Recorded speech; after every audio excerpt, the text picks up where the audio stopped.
We will now continue our work with agenda item 5, sub-item F, on the report of the work of the geographically dispersed offices in the WHO European region. The relevant documents for sub-item F are EUR/RC69/16 revision 2 and EUR/RC69/INFDOC/7 revision 2, and the draft resolution is contained in conference document EUR/RC69/ConfDoc/4 revision 2. Geographically dispersed offices, or GDOs in short, are the technical centers of expertise, an integral part of the European regional infrastructure and budget, but not based in the regional office here in Copenhagen. They play a crucial role for the sustainability of the European region's work and contribute significantly to delivery of the program budget and the attainment of the Sustainable Development Goals and universal health coverage in the region.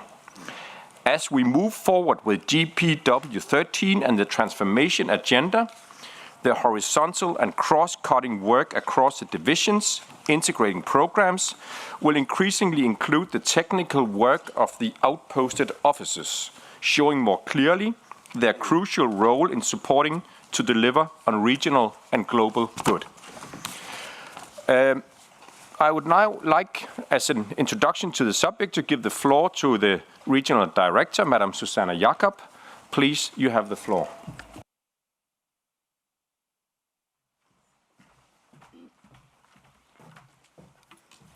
Thank you very much.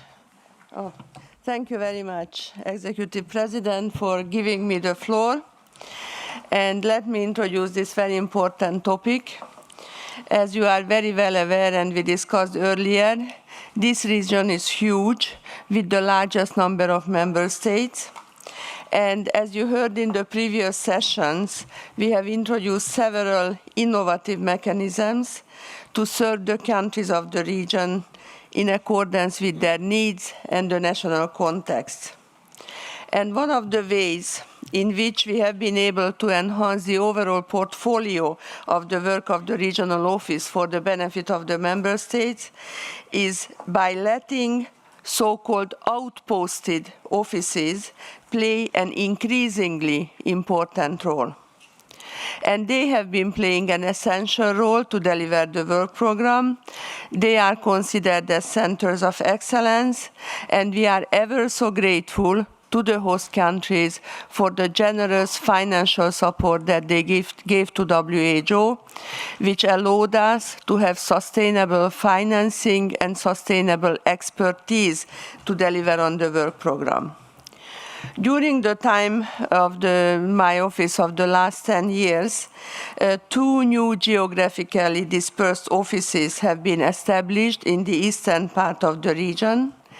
By decision of the Regional Committee in 2012, it was agreed to proceed to make arrangements to establish an office in Moscow to address the non-communicable diseases epidemic. Now, 7 years after, we have a flourishing office which consists of 11 professional staff and a large network of over 50 international consultants. The technical work of the office, which is focusing on the prevention and addressing risk factors of NCDs, is rapidly gaining global recognition. In this manner, the Moscow office is also contributing to the production of WHO global public health goods. This shows how global public health goods can be developed also in regions for the benefit of all member states, in line with the division of labor between the 3 levels of the organization, and what is needed to implement the GPW13. The generous and sustainable contribution of the host country, the Russian Federation, is paving the way for expanding the work of this center. And this center supports all the countries in the region, but focuses on those with a high burden of NCDs and supports population-level targeted approaches to address as diverse issues as alcohol and tobacco control, reduction of salt and saturated fat, trans fats, hypertension control, prevention of childhood obesity, and promotion of physical activity. I think that you will all agree with me that it is an impressive portfolio which greatly enhances and expands the overall ability of the European region to address the rising problem of NCDs. Without this Moscow office, the regional office would not be as well served to address the public health problems of the NCDs. The following year, in 2013, the regional committee held in Turkey passed yet another decision which allowed for the establishment of the GDO in Almaty in Kazakhstan for primary health care. Nobody can contest that we need to put further emphasis on primary health care if we are to realize any measures of universal health coverage and attain the SDGs. It is of great technical significance to have established this office, and I think you will all agree that there is also a nice element of history to have this GDO on primary health care in Almaty, given the historical importance this city has played in the whole primary health care agenda over so many years. This center has now taken on the job of implementing the WHO European Framework for Action on Integrated Health Services Delivery, which aims to transform services to be people-centered and to result in universal health coverage of essential health services. A huge task, but progressing fast, taking into consideration that this office is relatively new. In 2018 alone, the Alma-Ata Center published and contributed to nearly 40 publications, a great achievement of a center of such relative youth. The Alma-Ata Center will continue to prioritize country support in the modalities laid out in the GPW 13 to support the setting up and piloting of new models of care. I am confident that the experience, information, and lessons learned from such initiatives will be very important for shaping UHC across the world, also outside this region. There will, of course, be increased emphasis on primary health care after the deliberations in New York next week, and here we stand well prepared to increase our response through the work of the Almaty Center. And this work will be linked to all the global initiatives of the primary healthcare program that is set up globally, and also the operational work plan where consultation is ongoing. And we would all like to thank the government of Kazakhstan, and particularly Minister Birtanov, for his leading role to organize the Astana conference, and thank the government of Kazakhstan for their willingness and support to make this center a reality within my mandate period. Ladies and gentlemen, there are also important work coming out of the so-called older GDOs, where the work on environment and health for the region is now entirely conducted from the office in Bonn. Through its normative work, this GDO provides member states with evidence-based guidelines, for example, air quality guidelines, which are used as global reference and used widely in the development of national laws and standards. The Bonn office is also very active in country support and supports countries in addressing environment and health determinants, and in so doing interacts with professionals, civil servants, and policymakers.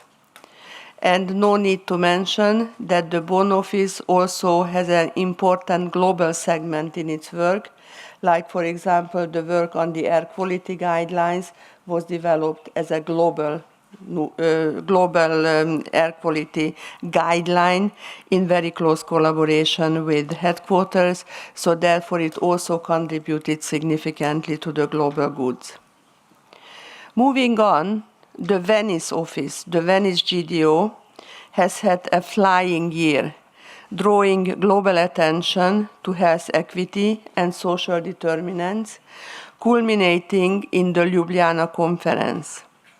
In addition, the Venice office manages two of the important networks that we also heard about in the previous session on putting countries at the center.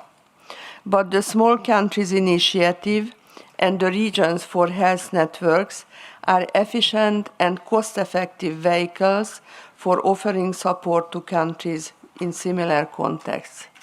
And I would like to thank the Italian government and the Veneto region who jointly host and fund this very important piece of work of the regional office. Moving on, the Barcelona office for health system strengthening has a long track record on excellence within WHO in the area of health financing.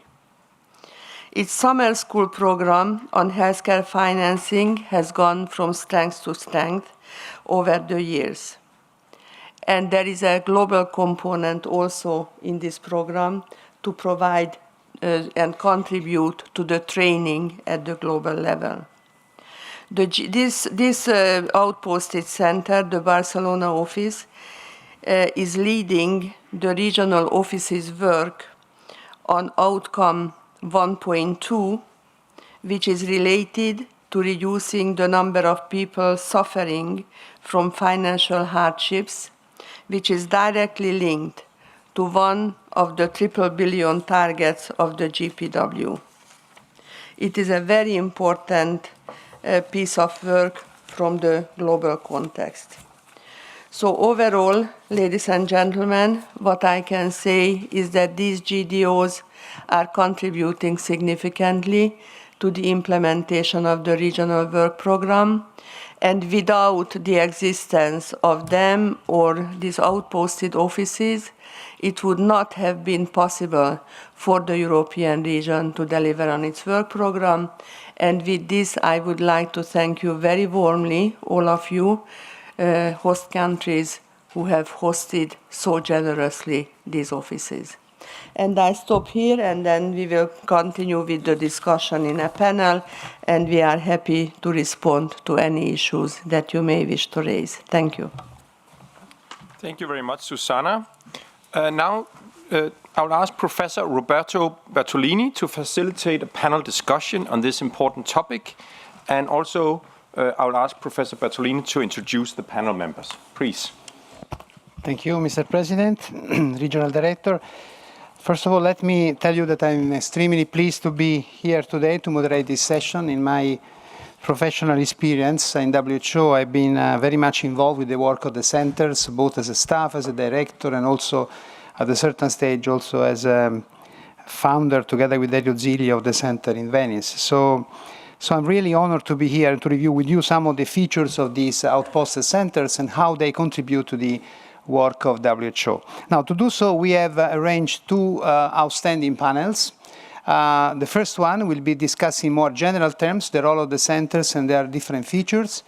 And the second panel involving the five heads of the centers plus the directors of their respective divisions will go more in detail on the products, on the deliverables, and the work which is actually done at the center level. So the first panel, which will be actually staying at the head table, is made of our regional director, Susanna Piroska Ostlin, the acting regional director and director of the division of PCR, Anne-Marie Warning, which is there as the acting DPM, and Joe Kutzin, who is a coordinator of the health financing program in the health system governance and financing in Geneva. Okay, Geneva. All right, so I would suggest we start our conversation with you, Susanna, and so you have already touched upon this issue both this morning and also now about the the increased number of centers that have been created during your time, and also the consolidation of the previous one. So what I would like to ask you is to expand a little bit on this reasoning and summarize your views on which is the most important added value, if you have to single out some of the most important added values provided to the organization through the existence of these technical centers of excellence, both in terms of products, human resources, financial means, and any other aspects that you find the center have contributed to the work of WHO. Susanna? Yeah, thank you very much, Roberto. I mean, this is a unique situation in the European region. This GDO approach or concept, or outposted office concept, or technical excellence concept as what we have in the European region, it does not exist in the other regions, but they are copying it now. I have to start with that many of the other regions, first and foremost the Western Pacific region, is building up a center similar to the Bonn office. They are building it up now in Korea, South Korea, and they have recruited actually one of our staff from the Bonn office, who will be the head of this, to make this link between the European and the Western Pacific experience. And I also have to say that all the other regions are very interested in this approach, so all the regional directors are coming to me to talk to me, and the Director General himself is also very carefully following this approach, and he's also thinking how we can make the most out of the existing GDOs also for the global use, so what sort of global segment these GDOs can also play for headquarters and for the global work, while understanding that they have to remain part of the European architecture, and also whether there is any further need to build up some similar centers also for WHO globally. So there is a lot of interest around this, and we are all looking into this. They bring a huge technical capacity to the organization, so that is the biggest added value. And if you look at the European scene, as I said earlier, Europe is the biggest region with the smallest budget. Huge demands on the regional office to deliver on the work program and many priorities. And with the limited capacity that we have here at the regional office, technical capacity that we have here in the regional office, it would have been impossible for us to run with the big agenda.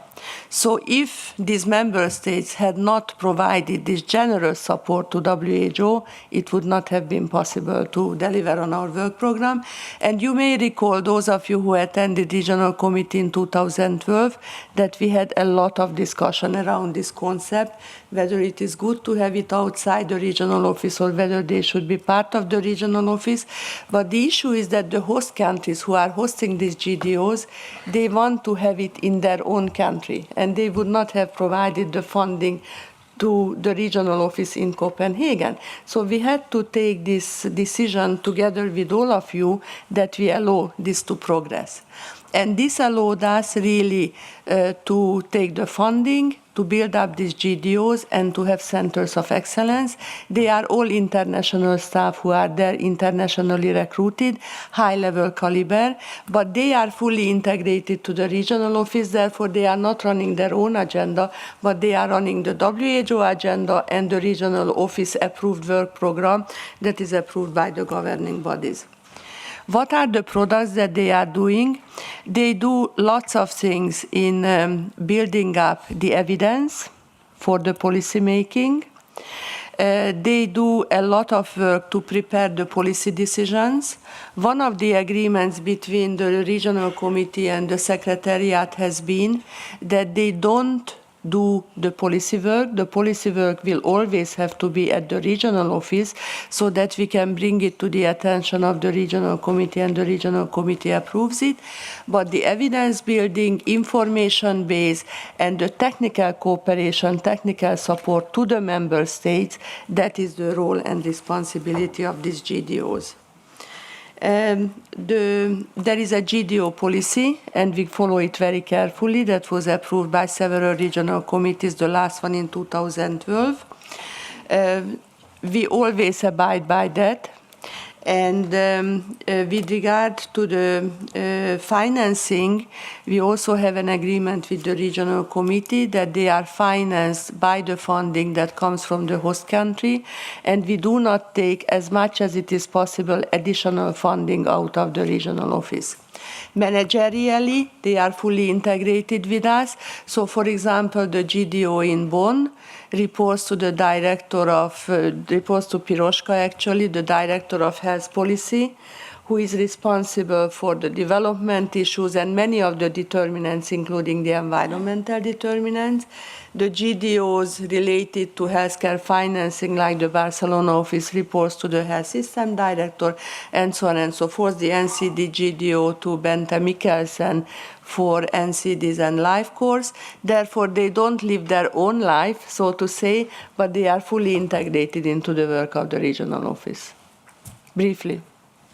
Thank you very much, Susanna. And I think you said a very simple but very important concept. I mean, without these offices, there would not be technical work in certain areas, as simple as this, because we don't have the resources and the funding and the capacity to do this. So it's actually essential part of the regional office. Let me turn to Piroska, because Piroska has a double role, both the department director, but now is also acting RD, and she has been directly involved as a manager of the centers in Bonn and Venice, as was mentioned by Susanna. So Susanna mentioned the managerial arrangements, I mean, how the work has been organized as part of the divisions. So do you mind pointing us to us the challenges you are facing in making the center as an integral part of the regional office, and the solution and approaches that you have used to address these issues? I understand that we are now very modern communication means that can help. I remember in the center in Rome at the beginning, we were communicated by fax. So there was fax, which is an instrument that, do you know fax? I mean, some of your young people probably don't know the fax. And actually, we also had an internal email system of WHO, which was extremely confusing, but was actually useful. Piroska. Well, thank you very much, Roberto. Well, from a managerial point of view, I see two main types of challenges. The first is to ensure that there is a strong sense of ownership of this center by the organization, but also by the member states. The fact that they are physically located outside the regional office probably give rise to a misperception that these centers are nice to have. They complement the work that we do already in the regional office, and they are not really needed for the core business. And nothing could be more wrong, I would say, because as we heard before, these centers and the expertise we have in these centers are doing the core business, and they are engaged in the critical mission areas of work. And I think it's extremely important to emphasize they are working on issues that we cannot work because we don't have the expertise in the regional office here in Copenhagen. Environment and health has been mentioned as such an area, but also the social determinants and health equities area of work, or health financing, and also just to remind you that the migration and health work was initiated in the Venice office, and it was a response to the need in Italy, actually, to look at the public health aspects of migration at the time when it was a huge migration from Northern Africa. So, and look at what has happened to this program now. It's a huge regional importance, and now it's global importance that has been done there. So there is also another misperception, which is a challenge. This is the misperception that these centers are self-sufficient, and therefore they are of secondary importance for resource mobilization. This is also wrong. Of course, the generous funding of the host countries ensure that we have the core functions running, but it's extremely important for me and us directors responsible for GDOs is to ensure that we have a healthy, sustainable funding, and also diversified, because one donor, so to speak, is not enough. Otherwise, the center would be very, very vulnerable. So diversifying the funding is extremely important. So how can we address this? It's very important to make the work of the centers visible. And it's not really an issue for us working in Copenhagen. We don't make a big point of that our products, for example, being originated in the Copenhagen office. It's a regional office product. But it's different for the outposted offices. Of course, we have to see their products as part and integrated in the regional office, and it's part of the products of the regional office.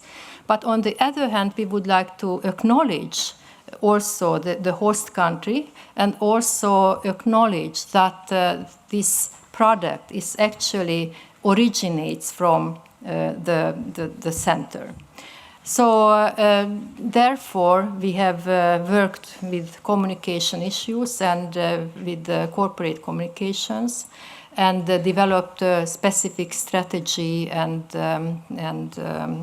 policy for the centers, the outposted centers. The second group of challenges I would like to talk about is that we need to ensure that the centers feel integrated as part of the organization. And you mentioned, Roberto, that now we have the means to ensure that through working through telecommunication, and this is exactly what we are doing. We have meetings, we have daily contacts through to WebEx, to video conferences and meetings. It's a very intense work with the heads of the centers on managerial issues, but also on technical issues. As Susanna said, we are the supervisors, first level supervisors of the heads of the centers. And we ensure also that there is a strong presence of the centers in the major events we are organizing. We also involve, of course, the work of the center in cross-divisional activities, and also, I would say, the packages that we have started to create, the interdivisional packages, helping in that manner. For example, air quality, air pollution, and NCD program working very well together.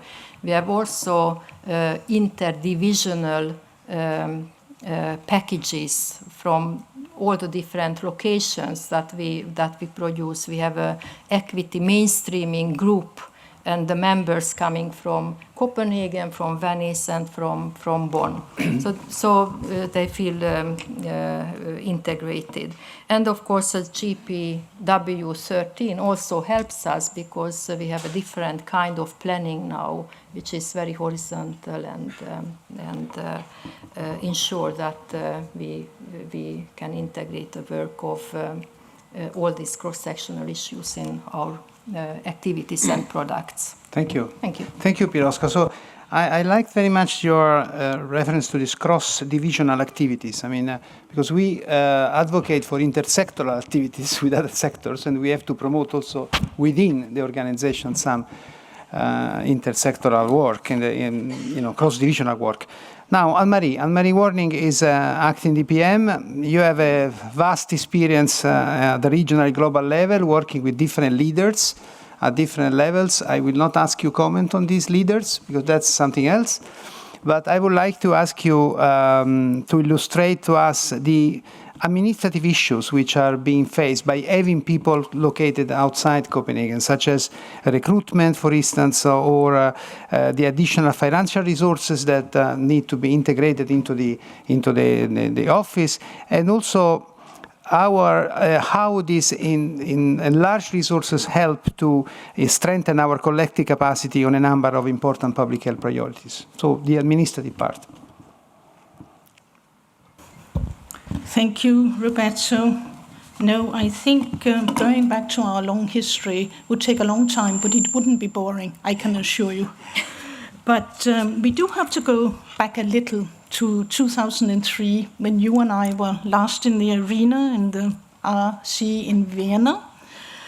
And precisely at that moment in time, the regional committee was a little at unease at how the management of the outposted offices were taking place, and that led to the establishment of a working group led by Dr. Eskola from Finland, and that ended up with the 2004 resolution that now guides our GDO policy. But since then, so much has happened, and it has indeed been for the better.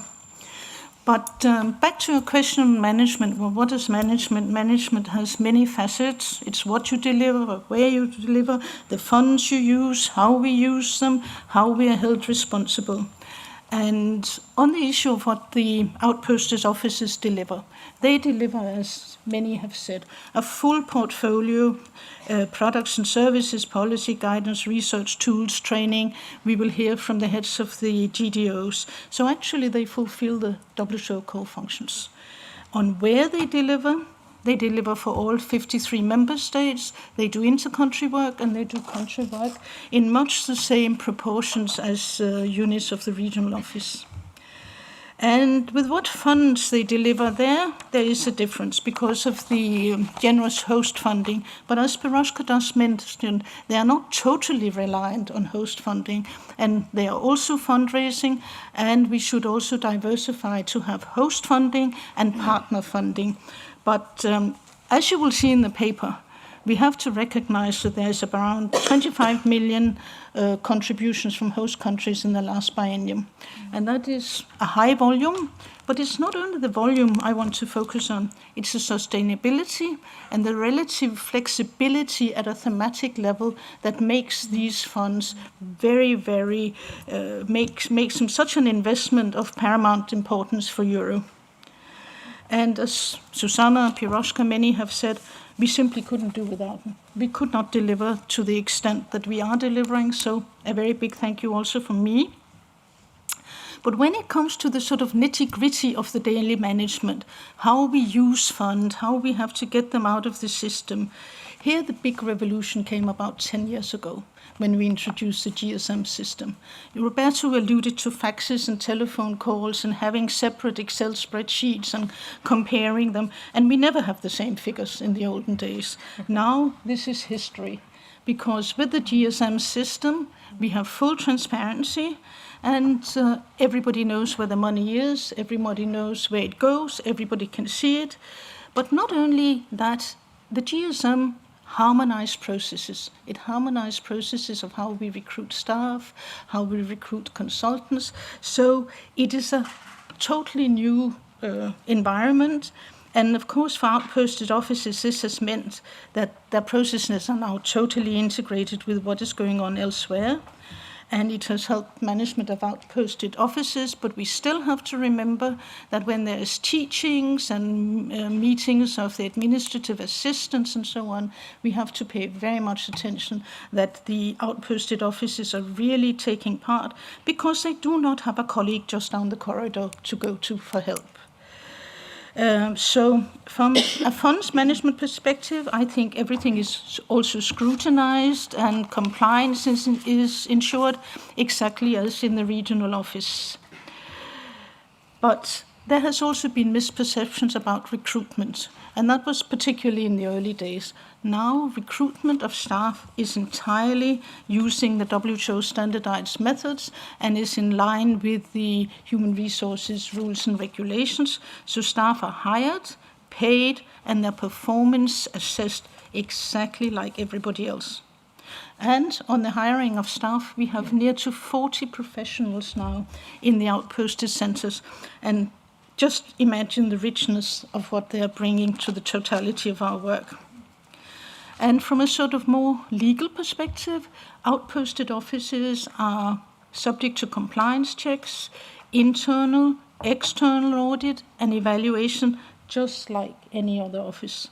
And when you look at recommendations from internal and external audits, we do not see any accumulation of risks related to outposted offices. So overall, there has indeed been a total turnover over the last 10 years in the management of outposted offices, and I see no specific problems. We can always improve, but if we have to improve, it's across the board. So I think there are no specific problems managerially with these centers just now. Thank you, Anne-Marie. This is very reassuring, and I can confirm, I mean, the revolution after the GSM, because, you know, I remember these Excel sheets not having the same numbers all the time. So, very good. Now, let me just pass now to Joe Kutzin. Joe Kutzin is a coordinator in Geneva. He has been here in Europe for some years. So I saw one of your emails saying I'm coming back home, so which is nice.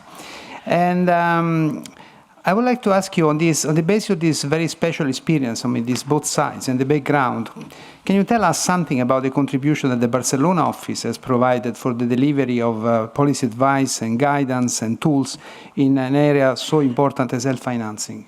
Yeah, thanks, Roberto. And I want to, a bit like Anne-Marie did, actually just briefly come back to 2003, in part because I want to say something a bit from my perspective as having been head of the outposted office in Barcelona, and then really to this point that you raised about looking at this from headquarters and global perspective, and some of the influence and effects that we've seen from the office dealing with health financing.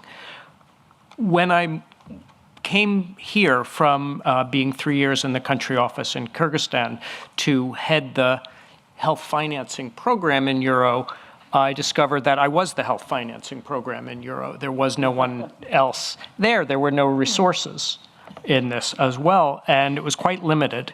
And so when I moved to the outposted office in Barcelona, which is a somewhat different legal arrangement than other outposted offices, it really allowed us to build, I think, a real team dealing with health financing and producing real results, which I'll speak to in a moment.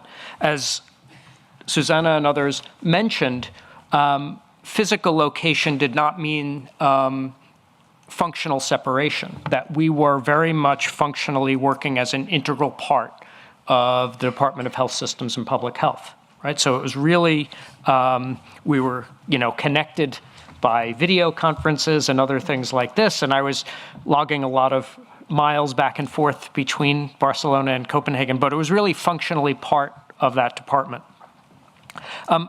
In terms of the other issues, just really briefly, and it's been spoken to, in terms of the additional capacity that's been brought, and both in financial terms and then also technical terms.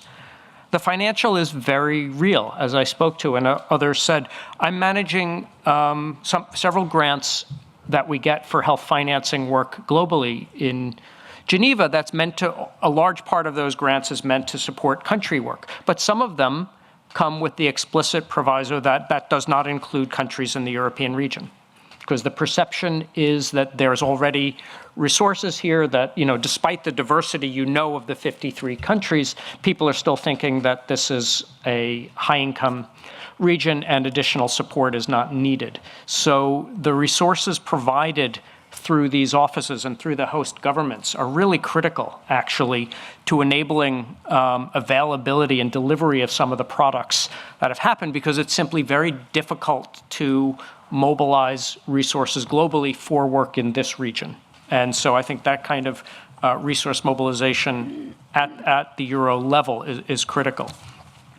From a technical perspective, I was trying to think of how to frame this, and I'm not sure this is the best analogy, but what I've seen from the office and my colleagues in the office in Barcelona is being in a position to have one foot on the ground, in other words, really dealing with practical implementation issues, and one foot in the library, if people still go to libraries, in the sense of thinking, conceptual work, analytic work, dissemination, and so on.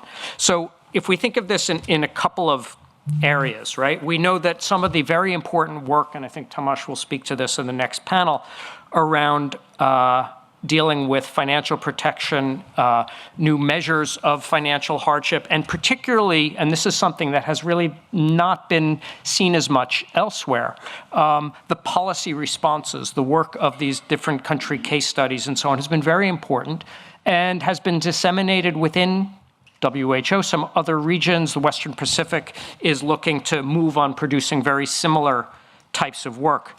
In my own work, I've taken some of the results of that work and applied it in very different contexts, ranging from policy dialogue on health reform in California, which is trying to reform its insurance arrangements and bring some efficiency there, to health reform in Kenya. And looking at how they might restructure the way they organize co-payments or user fees, for example, and very much drawing on some of the principles, not the exact things to do, but really the principles highlighted from that work. The other critical, I think, and recent work program out of that office has been the really path-breaking work on health systems and NCDs. And I've been long promoting this for use in other regions, and we had a request actually from the African region, Mauritius, a middle-income country in the African region, to look at this very issue. And I approached the office and they suggested some people, and there the WHO country rep was very satisfied with the outcomes. It's had some influence on their thinking and so on. I think more generally, this work has a lot of potential to influence the direction of the kind of global and country agenda around primary health care, bringing, again, with this foot on the ground, a kind of practical and substantive experience and approach to this. I think there's been some concerns at times that the discussions at global level tend to be more about rhetoric, about models and advocacy. And what I think this work has demonstrated, which is of great value for WHO, is how to get out of working in silos and working across departments. So that is really critical. Last thing I'll say, which I think also Susanna mentioned in terms of some of the influences of the program here, is that we, the team in Barcelona developed the advanced course on health financing for universal coverage.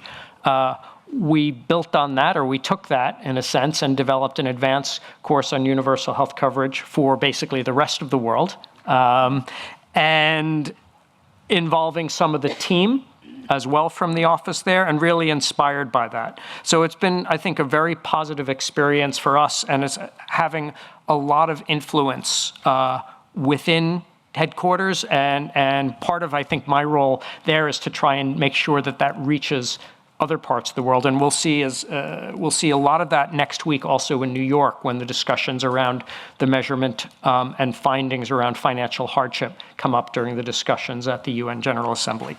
Thanks. Thank you very much, Joe. And I'm starting to be concerned about the time, and I would like to invite the colleagues, the heads of the center, and Francesca Rascioppi, which is the head of the Environmental European Center for Environment and Health in Bonn, to join here the panel. Joao Breda, head of the WHO European Office for Prevention and Control of NCD in Moscow, Russia. Chris Brown, the head of the European Office for Investment for Health and Development of Venice. Also, Anne Johansen, acting head of the WHO European Center for Primary Health Care in Almaty. I will be fast. Okay, yeah, we need to wrap Yes, sure. Tamas Evetovic from the WHO Barcelona Office for Health System Strengthening in Barcelona, Spain. And also Bente Mikkelsen and Santino Federoni, respectively heads of the Division of NCD and Life Courts and of the acting head of the Division of Health System and Public Health. So let me just move.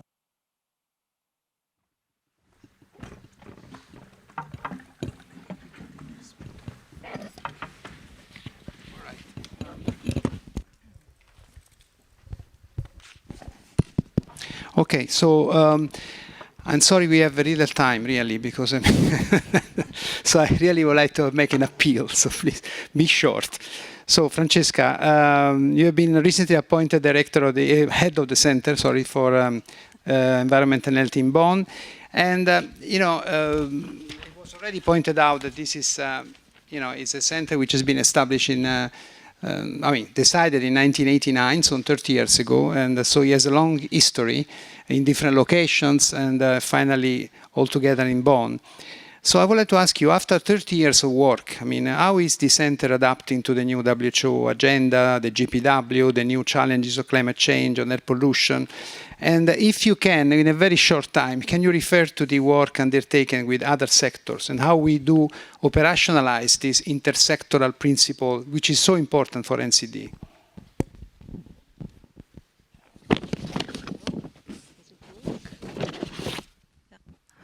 Okay. Thank you, Roberto, and thanks for the opportunity. Yeah. Yes. Actually, after 30 years, you may wonder if we need the lifting to adapt to the new GPW. But actually, I would say no, because the experience over the past 3 decades have prepared us well to support the member states. And Roberto, you are mentioning the cross-sectoral work. It seems to me that the work we have done developing a platform for policy dialogue, which involves the Ministries of Health and the Ministries of Environment and other UN agencies, which are the gatekeeper for the engagement of Ministry of Environment, is a very good way of supporting one of the 3 pillars of the GPW related to promoting health. And this is not just something theoretical or a nice-to-have policy dialogue among the member states. It has an impact at the country level, because at the moment we have 40 of the member states who are working to develop national portfolios for action on environment and health that would advance their national environment and health agenda in line with the commitments taken in Ostrava, the last ministerial conference on environment and health. I think it's also interesting to see that our office is contributing to the second pillar of the GPW, keep the world safe. We are working under the international health regulations, and we are the center that stands by in case of natural and man-made emergencies. So, for example, you are familiar with the guidance that we provide to prepare for and adapt to extreme weather events, in particular to heat waves. You are probably familiar with our public health advice on that comes every year as the climate change becomes stronger and more important. The regional director has already spoken about our work in the normative field, which contributes globally to support better policies which are informed by evidence. I will just add that thanks to the work that we have done to develop for the update of the guidelines on air quality, we were able also to demonstrate that air pollution is a major risk factor for non-communicable diseases.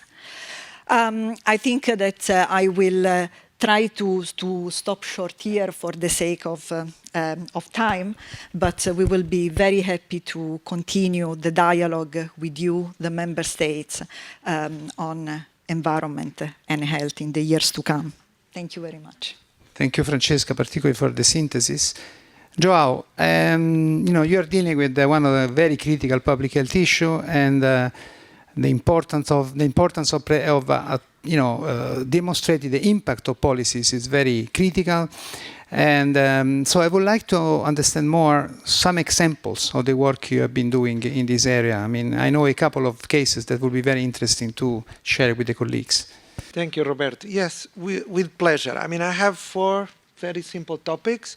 2 of them will illustrate some of the work that we have been doing. So the office, under the leadership of RD and Susanna, was slowly focusing on the prevention and surveillance of non-communicable diseases. And we built it as a powerhouse for innovation. So innovation was very important for the development and the building of the core business of the office. And with an accelerated growth since late 2016, although it started way before, it now has people from the 5 continents, more than 20 collaborators. It has really a dozen nationalities, and it's really very international in that sense. And inspired by this drive to be really innovative, we have 2 examples. One of them is the work that we have been developing in the area of digital marketing of unhealthy products. We're talking about alcohol, we're talking about unhealthy foods, we are talking about novel tobacco products, and how the digital sphere is now an area where there are needs for action from governments, need for more control from governments, and where, to a certain extent, we can say this is an area which is, to a large extent, out of control. And we need more information, and we need more data. So we realized that. We had requests from member states, from experts, and so what we did, we assembled a group of experts together with member states that are working on this field, people really working on the cutting edge of technology. Just to give you an example, former executives from Google and people that are really working on the innovation side of it. And we developed with the intention to look at what bloggers are saying, what influencers are really, how they are, targeting our children and our adolescents today. We developed an instrument, a tool called Click, which is now going to be tested in member states, and that they can use to keep track of the situation in their countries. Because to a large extent, we have some examples that probably indicate that there is a problem. But we didn't have the tools to collect this data, which now is available at the moment. The other one, which I think is really something that the European region and US member states should all be proud of. We are on the verge of becoming the first WHO region globally to be completely trans fat free. Trans fat is a type of fat. It causes cardiovascular diseases. It is also, they are related with cancer as well. But there's a long body of evidence behind the negative effects of trans fats. But it was difficult for many years to proceed and to develop policies. What our office did, we picked up the examples of countries who have done it in the past. We collected all the evidence. We served it in the form of reports. We did studies in countries, particularly Caucasus and Central Asia, which have never been done before. We managed to work with colleagues in the European Union, in the Eurasian Economic Union, with some of the member states, to a point where at the moment, by working together, we have 37 countries in the region which are virtually trans fat free. And I think we should all be very proud, because we are, with a few exceptions, and I hope that other countries will also move quickly, we are going to be completely trans fat free. Thank you, Joe. This is a really public health in action, and I really like it very much. Actually, this idea that you mentioned before about the checking the social media, the other things, is another way of looking on the marketing which is not going through traditional means all the time. So you have to be open to innovation, exactly. Now, Chris, I mean, you are, dealing with a number of very important issues. And, we all know that health is at the center of the debate, but however, the health issues not always are at the table when decisions are made for important investments, road, factories, urban settlements, and so forth. So I know that Venice office is intensively working on this issue. Can you tell us more about this work and how you tackle this matter within the framework of GPW 13, very shortly? Thanks, Roberto.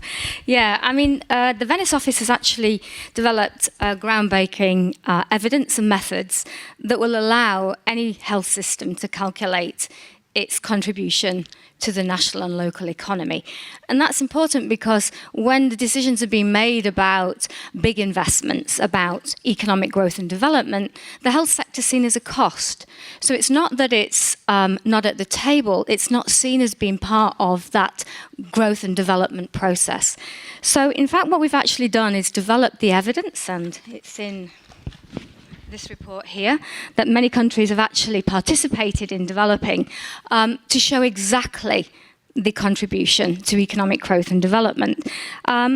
The work has been developed in partnership with a wide range of scientific experts and countries, essentially to do two things: to enable health to be at the table with finance, banking, and investment sector, and to ensure that when decisions around growth and development are being made, health is seen as part of that agenda. So this has been used by countries in looking at extending services for health and making sure there's an investment and support for that. And of course, within that, addressing inequities to barriers that not having services creates. But it's also about putting health really centrally into growth and development plans, social inclusion plans, and sustainable development agendas. You might ask us then, what are the findings? Well, I'm really pleased to say that we can say that health systems across Europe, out of an average of 42 sectors that make up the domestic economy in most countries, rank no less than 9th. And in some countries, they are the second highest sector in terms of the economy. That's something that we need to shout about. We published these findings in the European Journal of Applied Economics. And you might say to me, why did we, publish it there? We want to influence the banking, economic and finance sectors. That's the journal that they read. So as a result of that, we were able to bring ECFIN from EU together with a number of banks, countries, finance and development agencies in a policy dialogue that's actually changing the narrative. If you will just permit me, I would actually like to show that this is actually having an impact at a country level in North Macedonia. We just completed the analysis and a policy brief for North Macedonia, showing that in fact it has a massive impact in terms of household level income. We've gone further to be able to calculate how it's having an impact on social goals for growth and development, such as gender equality, social inclusion and poverty reduction. And as a result of that, we have a policy brief that's bringing together the banking and finance sectors in December in Skopje to actually make sure that there's no disinvestment in health. You asked me, where does it fit in terms of GPW 13? Well, actually, it's contributing to a new body of regional and global evidence under GPW 13 1.2.3 output, which is analysis of impact of health in the national economy. Excellent. I fully agree with you. We have to speak to the other sectors, not to repeat things that we know. So let me go Excuse me, Roberto. Yes. I'm sorry for saying, but we also need the time to have the possibilities for representatives of member states to address and take the floor on this very important issue. And we have scheduled half an hour for the panel discussion, and we've almost consumed a whole hour now, and we have to break for coffee at 4 o'clock. For a very short sentence of the other colleagues, you listen to that. So, so Anne is the acting head of the WHO Center for PHC in Almaty. Please, Anne. I will try to be very, very brief. I want to echo the RD and Joe's statements that we could not be doing the work that is essential for both the SDGs but also the GPW 13. Primary health care is the foundation of universal health coverage. Otherwise, we would be me or one other person working on this, so we would be failing miserably. But I also think I want to highlight something very briefly. With the resources we have, we are able to go into depth to do analysis in countries that we would not be able to do. And I just want to highlight a very recently completed study that we did in Slovenia, and which really were able to identify some root causes of persistent performance problems that once we were done, I realized really are applicable, perhaps not to all countries, but some aspects of them are relevant. And one of the things that's really important that we have tended to overlook, in my view, is the stewardship or the governance functions related to primary care. And that brings me to my last point, which is being in Kazakhstan allows us an opportunity to actually learn about really excellent practices. And I last week was at the Republican Center for Health Development, which is a sort of companion agency to the Ministry of Health. And it has the most impressive capacity to actually develop and implement, monitor and evaluate the implementation of policies. And this is exactly what we need in many, many countries, because it's the absent there. And if we were not there, we would have no realistic knowledge of what was happening there. So I think there are a number of positive things. Thank you. Tamas, just a couple of words on the UHC. Sorry. Okay, yes. A couple of words on your center. Roberto. Thank you. Sorry about that. Next week in New York at the UN high-level meeting on UHC, WHO and the World Bank will report that the world is not on track to achieve UHC by 2030. We will report that estimates of financial protection indicators suggest that in all WHO regions, except for one, the trends show increasing and not decreasing incidence of financial hardship due to out-of-pocket payments. The European region is not the exception. The incidence of financial hardship is increasing in our region as measured by the SDG 3.8.2 indicators. This is what we know from the joint global monitoring exercise. At the regional level, WHO is going beyond the numbers and aims to find answers to the questions of what drives these trends at country level, which services are responsible for financial hardship, who are most at risk of facing financial hardship, and which coverage policies prove to be more or less successful in addressing gaps in coverage and leaving no one behind. This is exactly what our office is primarily responsible for in the European region. We have developed an advanced methodology. We published the first ever regional report, several country reports, involving 50 national and international experts covering 24 countries.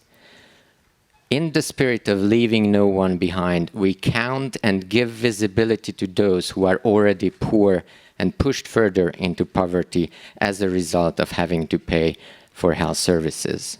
Thank you, the distribution of financial hardship is in the focus of our work.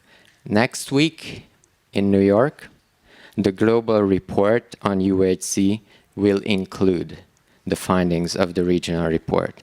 But even more important is that it will focus on not just the numbers where we are, but on how to make progress towards UHC so that countries can put themselves on track to achieve targets by 2030. Okay, Tamas. I'm sorry we don't have time, Santino, Bente. I hope you forgive me. Mr. President, back to you. Thank you very much, Roberto, for facilitating this, and I'm very sorry for pressing you on time, but I really do think we also need to have the responses of the member states. I'm sorry for that. I'll now open the floor for reply and discussion on the documents and also the relevant draft resolution contained in one of the conference documents. I now ask the delegates to indicate if they wish to take the floor. And once again, I would like to remind you that we have a 3-minute limit for interventions from member states. I think Slovenia was the first, so Slovenia has the floor, to be followed by Denmark. Thank you, Mr. Chair. I would start by saying that Slovenia has really a good experience with all the GDOs. We actually use, and I would sometimes say even abuse, their capacities to work for us. We use their products. We also use their capacities to help us with analysis. You should understand we are small countries, and we sometimes does not need only technical support in general, but we need some support in doing things together with our experts to get the result right and fast. And we turn to the GDOs. I think we have turned to most of you already several times. But let me refer to what Anna has said. We, in our national plan, of course, primary health care is a priority. And so strategically speaking, we are there, everything is clear, and now we are to implement. And we, of course, as anybody else here, want to strengthen primary health care. And we were doing fine, we were investing in preventive services, even financially investing a lot of money, but then we were confronted with some problems which were like waiting times rising, which were lack of incentives for primary healthcare providers, and Anna mentioned some other things like administrative burden and so on. So we realized that there is a lot of prejudice in Slovenia and that the data are misinterpreted, as we have heard yesterday, so everybody seemed to know what is going on, but nobody was really sure. So we invited the GDO from Astana to help us with this analysis, and I think the analysis was produced, I would say, so fast nobody could believe. It was done with the cooperation with all our experts, of course, and especially I appreciate that the work was not duplicated. They were very practical and they used all the information that was in other GDOs, sitting in other GDOs and in the Euro office. And that is why it was done so fast. And I think the big progress I can see is now that the organization really functions as one. Because years ago, this has never happened like this. I always had problems. As I said before today, I'm here for a long time, and you can believe me, this was not so easy before. To conclude, I would just like to say Astana might be far away, but it feels like it is next door. This was exactly our feeling. It looked like it was just next door. The cooperation was perfect. And we look forward to some policy tools and capacity building support from Astana office and from other GDOs, because all our systems really struggle with performance, and I think there's no system that have already found all the solutions. And I'm also looking forward that we will, together with the GDOs, also the countries, find appropriate solutions. And I thank Chris Brown here, because she invited us to work with the Venice Center on the solutions and the tools to evaluate and to improve inequalities in health. Thank you very much. Thank you very much, Slovenia. I give the floor to Denmark, to be followed by the Russian Federation. Thank you, Mr. Chairman. I'm speaking on behalf of the Nordic and Baltic countries, Estonia, Finland, Iceland, Latvia, Lithuania, Norway, Sweden, and Denmark. We take note of the report and we acknowledge the efforts and impact of the existing geographically dispersed offices in the European region. It is clear that the GDOs have contributed to the progress we experience in the region on important topics such as NCDs. While we recognize that the GDOs have benefits for the regional office, we believe there is a need to maintain a critical mass of technical work and expertise in the office in Copenhagen. This is important to ensure a strong, coherent, cost-effective and responsive regional office. Hence, we encourage the regional director not to consider the establishment of new GDOs at this stage beyond the already existing and agreed outpost offices. We would also like to highlight that any future proposal to establish a new GDO should only be considered after thorough consultation with the Standing Committee of the Regional Committee and the Regional Committee itself. Thank you. Thank you very much, Denmark. Russian Federation to be followed by Spain. Спасибо, господин председатель. Российская Федерация благодарит Всемирную организацию здравоохранения и Жужану Якоб, регионального директора, за проводимую работу по развитию и укреплению сети ГУО и за представленный документ. Концепция ГУО является неотъемлемой частью повышения эффективности работы ВОС со странами. Первый опыт внедрения правительства Российской Федерации финансовой поддержки по созданию ГУО по НИС в Москве показал, что ГУО является катализатором наращивания и объединения экспертного потенциала стран региона, катализатором подготовки и непрерывного развития новых кадровых ресурсов, катализатором наращивания международного сотрудничества на экспертном и политическом уровнях, катализатором создания новых инновационных инструментов по оценке ситуации, ее мониторингу, подготовки и реализации обоснованных политических, стратегических и тактических решений. ГУО не только призывает к реализации межсекторального и междисциплинарного подхода, но и непосредственно реализует этот подход. Положительный опыт функционирования московского ГУО в период 2014-2018 годах привел к единственно ожидаемому решению правительства Российской Федерации не только продолжить поддержку регионального ГУО, но и дополнить эту поддержку глобальным компонентом, с тем, чтобы обеспечить распространение положительного опыта европейского региона в другие регионы ВОС, чтобы принцип «никого не оставить позади» был воплощен в глобальном масштабе. Российская Федерация благодарит Жужану Якоб и всю ее команду, и вместе с тем директора Департамента неинфекционных заболеваний и всю ее команду, и вместе с тем директора Московского ГУО и всю его команду за более чем успешное воплощение концепции Московского офиса ГУО по неинфекционным заболеваниям и выражает готовность и в дальнейшем оказывать поддержку как в развитии самой концепции, так и в повышении взаимодействия и сопряженности работы всех действующих ГУО в рамках реализации задач УПР-13 и целей устойчивого развития. Спасибо.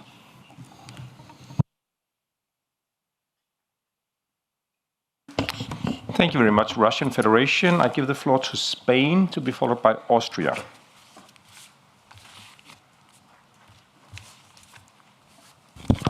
Thank you, Mr. Chair. I think we can be very brief. We would like this intervention just to be taken as a footnote to this agenda item.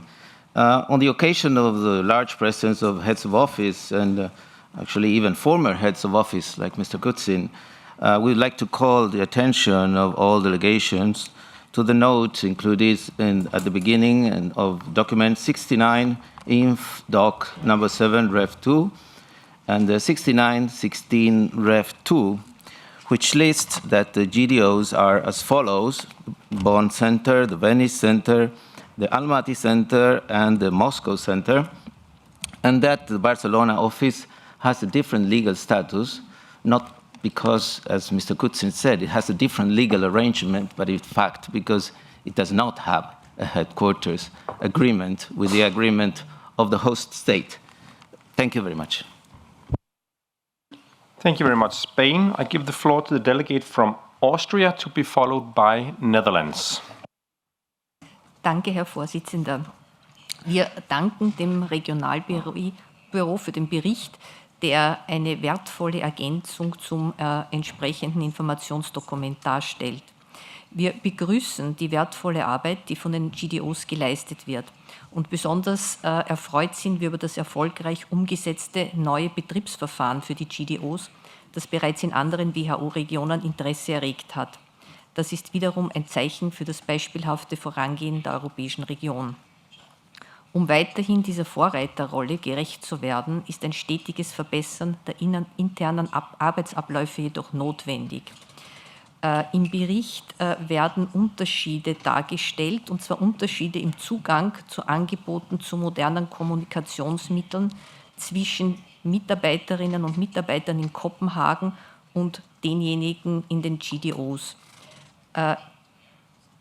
Schmälern diese ein konstruktives Zusammenwirken zwischen dem Regionalbüro und den GDOs, beziehungsweise welche Maßnahmen werden vom Sekretariat vorgesehen, um diese Unterschiede in Zukunft zu minimieren.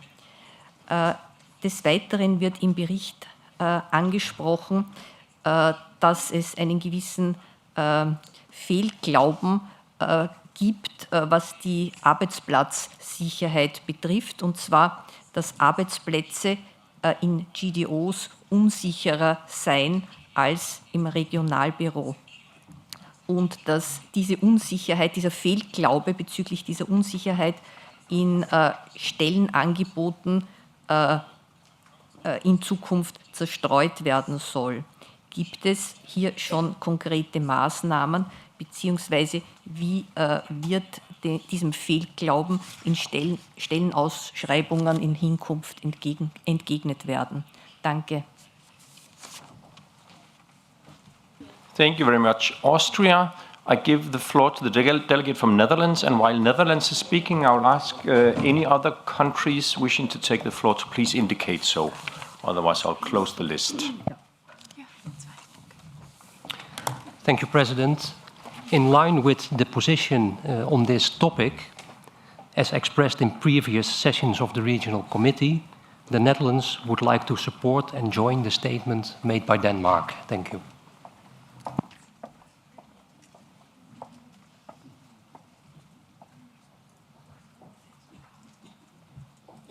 Sorry, could you please, we had a little formality up here. Could you please repeat it, Austria?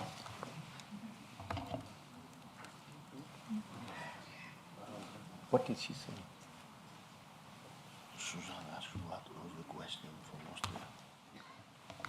Austria, could you please repeat your question?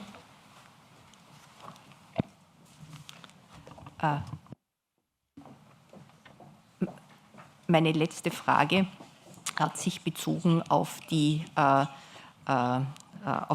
Bericht, wo eine gewisse, wo ein Fehlglaube angesprochen wurde, was die Arbeitsplatzunsicherheit betrifft, und zwar, dass es einen Fehlglauben gibt, dass die Arbeitsplätze im Regionalbüro sicherer seien als in den dislozierten Zentren. Und da war meine Frage, wie wird dem in künftigen Stellenausschreibungen begegnet? Wie wird diesen Fehlglauben entgegengetreten? Thank you very much, Austria. Now it's clear to all of us up here. Thank you very much. I give the floor to the delegate from the Netherlands, and while Netherlands is speaking, please indicate if you have any requests for the floor. Otherwise, I'll close the list. Thank you. Do you want me to repeat my statement?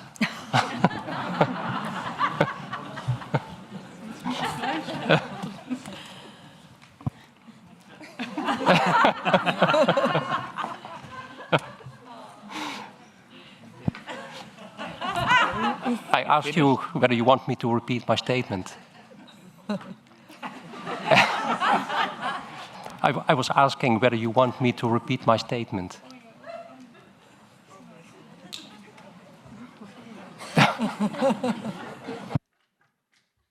I'm very sorry for that, because I only have 2 years and we have a lot of things going up on here. Sorry about that.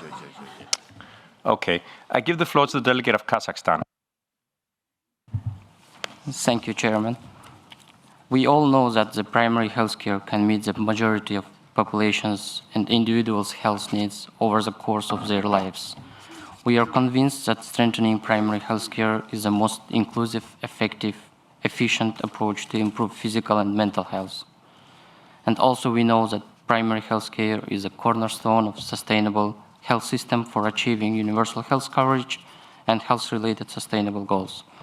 In 2005, 2013, Government of Kazakhstan and World Health Organization signed the host agreement concerning the establishment of geographically dispersed offices on primary health care in Almaty. First, I'd like to say that we are very proud to have a geographically dispersed office on primary health care in Kazakhstan, specifically in Almaty. As you all know, the city has played a very important role in the history of global health. This is a place where a landmark document, Historical Almaty Declaration on Primary Health Care, was born in 1978. Second, in Kazakhstan, we see the importance of primary health care as a major instrument to provide universal health coverage. To increase the sustainable healthcare system within the next 5 years, we plan to double the share of GDP for health sector in our country. The government of Kazakhstan will assign 60% of the total health funding for primary health care and to public health service.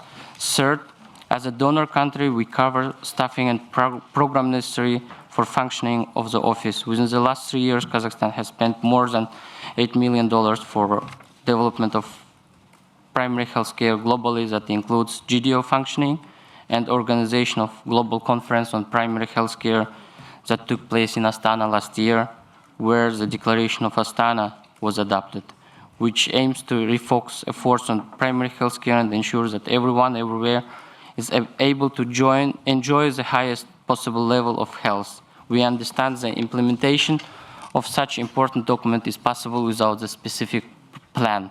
That's why the 72nd World Health Assembly adopted a resolution on primary health care in May in this year.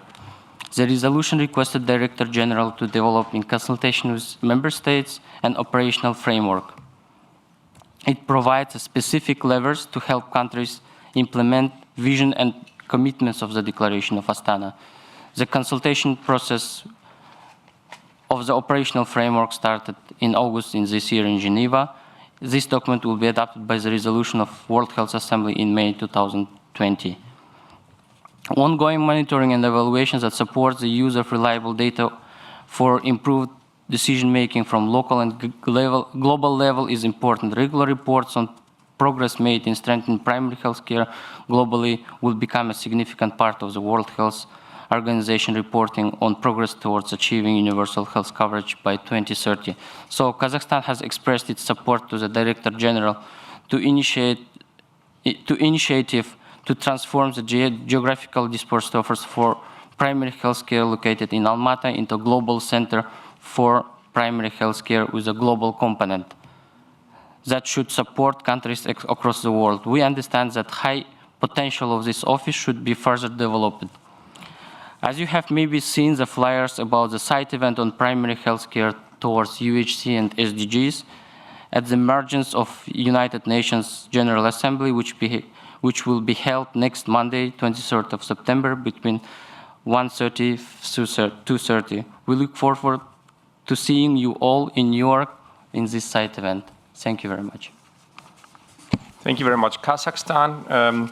We realized that your intervention might be relevant for sub-item F as well as sub-item G, which will come to after the coffee break. So you'll just note that for the record. Thank you very much. Any other interventions from member states? Then I'll give the floor to the regional director if you have any comments on the questions being raised. Well, thank you very much, Chairman, and thank you to delegations, partly to countries who are hosting the GDOs for the generous support, and partly to countries who gave a positive feedback to us on the fact that you are using the GDOs, and there were some good examples around the table, and thank you for that. I am fully aware that most of you have already had contacts with most of the GDOs, and there is an active collaboration ongoing. Back to the specific issues that were raised by delegations. Let me say first that at this stage, there is no intention on the side of the Secretariat to set up any new GDOs. There is one more in the pipeline that we discussed and agreed with the regional committee, but we did not talk about it today, and that is the upcoming GDO in Turkey, in Istanbul, which was agreed in 2012. And we have been working on the establishment and particularly on the host agreement. And the host agreement is now in the Turkish parliament for final approval. As soon as that has been approved, then we go ahead with the establishment and start the recruitment of staff. We are very careful with this issue of the host agreement, and we have learned from the past, and we are not moving forward without a proper host agreement in the establishment and in the recruitment of staff. The second issue is about the new GDOs. There is an agreement with the regional committee that all the possible new GDOs go through the governing bodies of the regional office. So that means that first discussion in the SCRC, and then it comes to the regional committee for final approval. So this is what Denmark said on behalf of the Nordic Baltic countries, and then the Netherlands supported. We are absolutely mindful of this, and we don't take any GDOs forward without proper discussion with the regional committee. And then the next comment was the question about the job security. I'm sure that Anna-Marie may wish to comment on this, but let me say that there is no less job security in the GDOs than in any other offices of WHO.